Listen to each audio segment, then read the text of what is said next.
Hello, welcome or welcome back. Today I'm going to be giving you an updated bookshelf tour as well as a first time bookshelf tour. I just realized that in the history of this channel I have yet to give a bookshelf tour, and now with new shelves it's definitely time to share my bookshelves. During this tour I won't be going book by book, but I will be pulling out some favorites, pulling out some mentionables, talking about my shelves in general. So let's get into this bookshelf tour. So starting quickly over here, this is my TBR card. This only contains my very high priorities for 2026. Some of them obviously are like Atmosphere is one that I've really wanted to get to, as well as Red Rising is another one that I've really wanted to get to. Down here I have a few classics that I really want to get to, and then of course a few fantasies as well as The Martian, which I'm really excited to get to The Martian because I absolutely loved Project Hail Mary. Then moving into my first shelf, this is my shelf that is farthest to the left in my personal library room, and this shelf pretty much contains my classics, my mythologies, my fairy tales,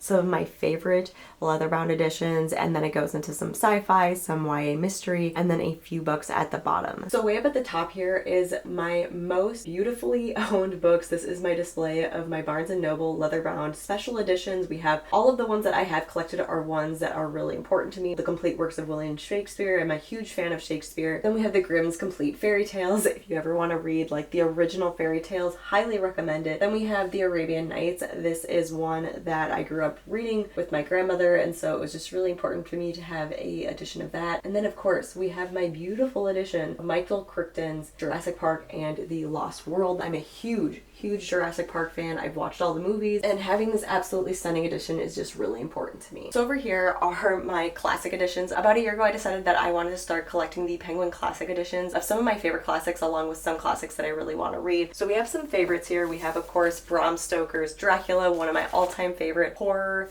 classics. We have Medea and Other Plays. We have The Picture of Dorian Gray that I've yet to read. And then we have one of my most favorite classics that I read. It took about a year for me to read because I was just so slow with reading it, and that's Ovid's Metamorphoses. If you are wanting pretty much the start to end of Roman and Greek mythology, highly recommend Ovid's Metamorphoses. Then moving over here we have a version of The Tempest by William Shakespeare. This was one that I had to read during university. Canterbury Tales is another one that I had to read during university. Then we have Paradise Lost, another one that I had to read during university, all of which are my favorites. Then we have The Secret History, of which I have yet to read. Yes, I know, I have not yet read The Secret History, and it's bugging me, and it's been on my shelves for way too long, and it needs to be read. Then moving over here, we have the start of my Greek and Roman kind of retellings, mythologies. We have, of course, The Song of Achilles, one of my all-time favorites. If you haven't read it, read it. It's the only book that I've actually ever cried to. Then we have some anthologies. These are some of my favorite by Natalie Haynes. We have Pandora's Jar and A Thousand Ships. Beautifully, beautifully rewritten. If you are wanting mythology, but with the women's voice put first, highly recommend Natalie Haynes. And then another one that I haven't read, which is Piranesi. Then moving down to the next shelf, we have once again some mythologies, as well as one of my all-time favorite classics, Beowulf. This is the translation by Seamus Heaney. This is the one that has both the English translation as well as the Anglo-Saxon translation. When I was in university, I actually had to read it in its original language, so that was fun. But it is one of my all-time favorite classics because of the fact that it is actually what formed Tolkien's The Lord of the Rings and where he drew a lot of inspiration from. And then of course I have a Lego set there. My plan in the future is to incorporate more of my Lego pieces. But then from there we have some more anthologies, and I'm always interested in books that talk about books. And then I also want to mention this. So this is Plotted, a Literary Atlas. So it actually has, like for example, here's Odyssey's Homer. It literally has a map of all of the places like, you know, that Odyssey traveled to. There's one in here that talks about, oh there it is, actually tracks all of the different characters and where they went in the different scenes. It's just such a cool thing. Then moving down to the next shelf, we have kind of a mix of things. So we have some dark academia, then we also have the start of my very small collection of sci-fi. And so of course displayed right here is Matt Dinman's Undercolor Carl. I am planning on collecting the rest of that series and reading through that. And then we have the rest of my very minuscule sci-fi books that I own. So we have, you know, Jay Kristoff and Amy Kaufman's Illuminae Files. And then of course my all-time favorite sci-fi is down here, that Project Hail Mary by Andy Weir. I absolutely love this one. This was a 5-star read for me. And then another one of my favorites that actually is a movie, and I prefer the movie over the book, is World War Z. This is by Max Brooks. Then moving lower, we have my very few mystery books, and all of them are young adults. So we have mostly Jennifer Lynn Barnes. Literally all of it is Jennifer Lynn Barnes. And then we have the 3 books of Holly Jackson. And at the very bottom is my very original editions of the Aragon or the Inheritance cycle. And moving on to my second shelf here, this is the start of my adult fantasy. Starting at the top here are some of my all-time favorite fantasies and my all-time favorite editions of any book that I own. So we have the Poppy War as well as the rest of Kwong's work. And then we get into my all-time favorite editions of any of my books, and that is the Empire of the Vampire. These are the Waterstone special editions by J. Kristoff. I just am blown away by these covers. They're absolutely beautiful. These editions are just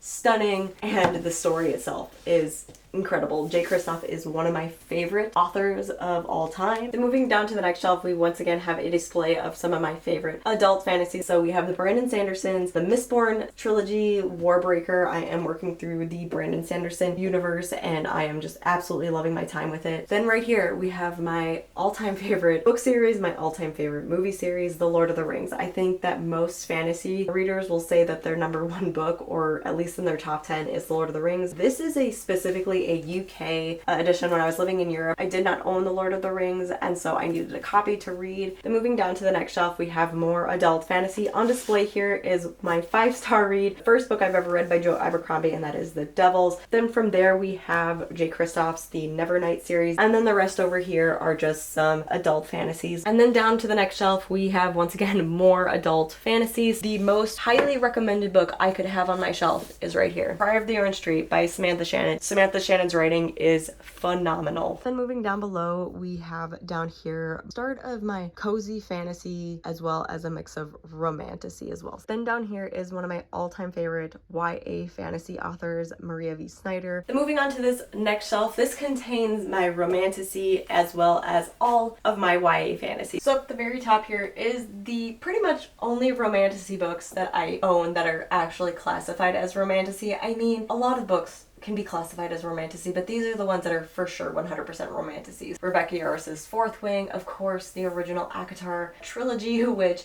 I will firmly believe that the trilogy ended here and it did not continue. Then moving down a shelf, and all the shelves after this are all YA fantasy, YA romantasy. We have Carrie Maniscalco. Then of course we have the very famous Powerless trilogy by Lauren Roberts. I have read Powerless, I have not read the rest of them. My goal is to finish it out this year. I also need to get the novellas. And then we have one of my favorites, and that is C.S. Pacat. This is Dark Rise. I just love this. Then, once again, more YA fantasy. I own a lot of them. If you're wanting a good, like, Greek mythology story, highly recommend Daughter of Sparta by Claire M. Andrews. I just love anything that takes place in ancient Rome and ancient Greece. Then this next shelf contains mostly original trilogies. We have the original actual covers of An Ember in the Ashes right here by Sabaa Tahir. I am wanting to reread this quartet. Haven't gotten around to it. Then here we have a lot of the original trilogies when they were coming out. It was just a really crazy time for YA fantasy and the YA genre, and they were all coming out at the same time. So you have like Snow Like Ashes, which was a big YA trilogy that came out. Of course, The Kiss of Deception is a massive one that even now is popular, and the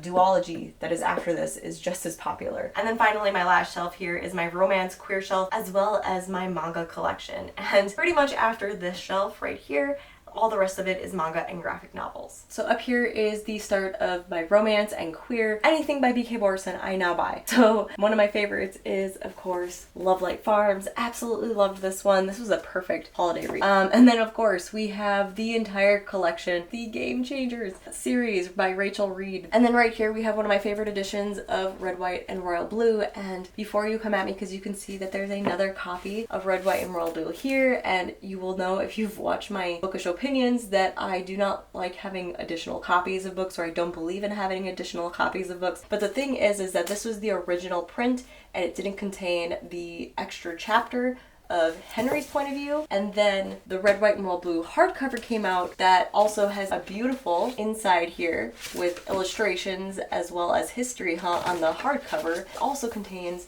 Henry's point of view and I'm a Sucker for Henry. And then the rest is just queer romance that is absolutely beautiful. Then we have some more queer romance going into this next shelf. One of my favorites, of course, is TJ Klune. He wrote The House in the Cerulean Sea, but I highly recommend his Under the Whispering Door. This is absolutely beautiful. It's a story of love and death and overcoming grief. It's just beautiful. It's wonderful. Actually, you know what? Just buy anything by TJ Klune. Hoping to put like a Lego display right here. So this is the end of like my novels that I own. From here down are all graphic novels and manga series that I own, and I am very proud of my manga and graphic novel collection. Of course, starting out right here is Heartstopper by Alice Oseman. I mean, I can't say anything but go and read Heartstopper. It is beautiful, it's wonderful, it's just everything you could possibly want. It's happiness in a book. Go read it and then watch the TV series and watch the movie that's going to be coming out this year. Then from there is all of my romance mangas. So we have A Sign of Affection, we have Fruits Baskets. Same with the next shelf, we have a lot of big manga series. So Kame-sama Kiss is a huge one by Juliet Suzuki. Then we have The King's Beast. This is a beautiful fantasy, romantasy, I guess you could say, manga series. And there you have it. There is my bookshelves. I hope you enjoyed this video. I don't plan on making many changes to my bookshelves in the future. The only really big thing that I do want to do is add some more Lego displays as well as some bookshelf kits that I created and built. I want to display those and everything. I'm a very minimalistic person. I like very simple decor, so I don't have a lot of things on my shelves because I don't like the clutters, as well as my formatting, how I have my shelves laid out. I think that those are going to stay the same for quite some time. If there was any books on my shelves that you think that I haven't read and I should definitely read it right away, definitely let me know in the comments below. Or if there are any books on my shelf that you really want to read, definitely let me know. I will see you in my next video.